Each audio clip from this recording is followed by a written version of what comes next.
we'll continue with the character of the real Messiah. As a review, Messiah must be a king. A king means not just that he's a leader, but a king has no fear of anyone other than God himself. And this comes from the devotion that he has to his flock.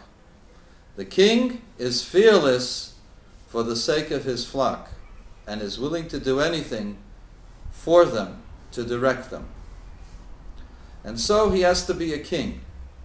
And he has to have great faith in God, more than any other man.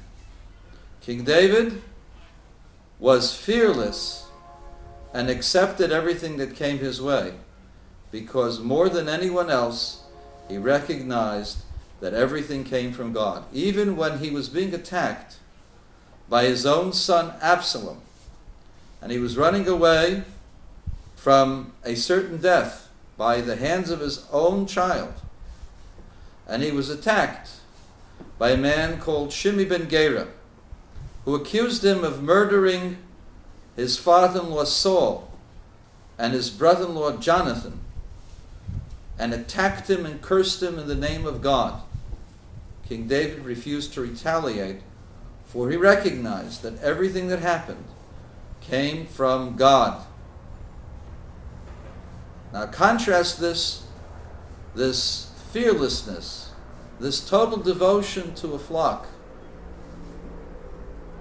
and the acceptance of everything that happens as coming from God, to the Christian Messiah, who when faced with death questions God's choice. And the reason for that is because he is not fearless. Because when confronted and asked, "Are you the Messiah?" he said, "No, I'm just a Jewish teacher." When a person lacks the quality of a king, he's afraid. And he's afraid because he feels himself rather than the flock that he's to lead.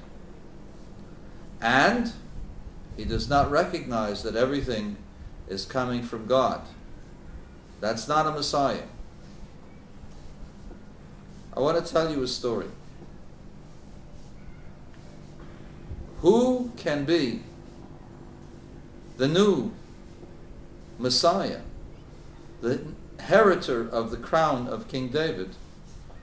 It must be someone from King David's household, because only King David's household has those qualities embedded within their souls.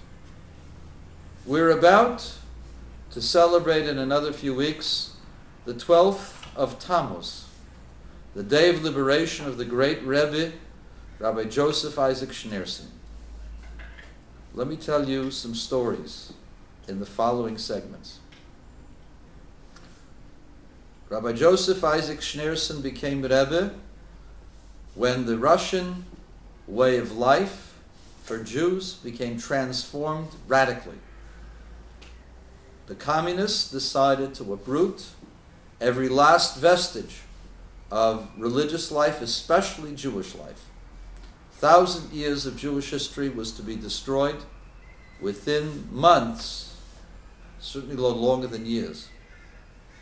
And they were successful. My mother came from Russia. Those who were Shomer Shabbos and ate only kosher, within a year of the policies of the communists, were no longer practicing.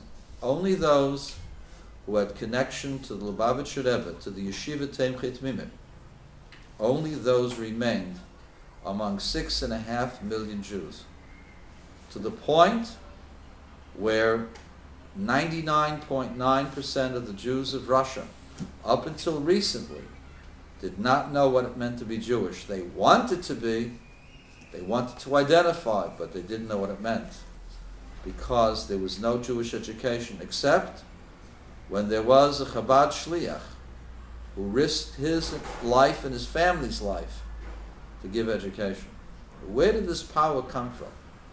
This power came from the leader, from the head. Rabbi Schneerson was arrested 9 times.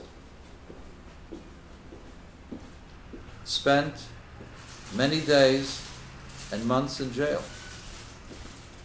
for the sake of the Jewish people. In one of those arrests, a man took out a gun, put it toward his head and said, "You see this toy? This toy has changed the mind of many men, many religious men." And the Rebbe looked at him and said, "That toy can change the mind of someone who has many gods and one world.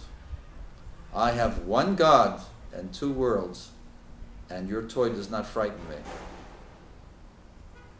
And at the same time that the Rebbe was totally unflinching, totally oblivious to the dangers that surrounded him and his family, the Rebbe asked others to do the same for the sake of Klal Yisrael, to save the last vestiges of Yiddishkeit in the Soviet Union.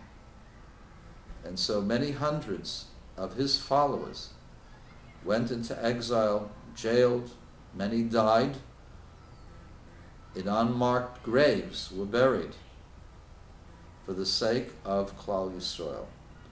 This is the devotion to a flock totally and without fear, without ever looking back. This is the nature of the real Messiah.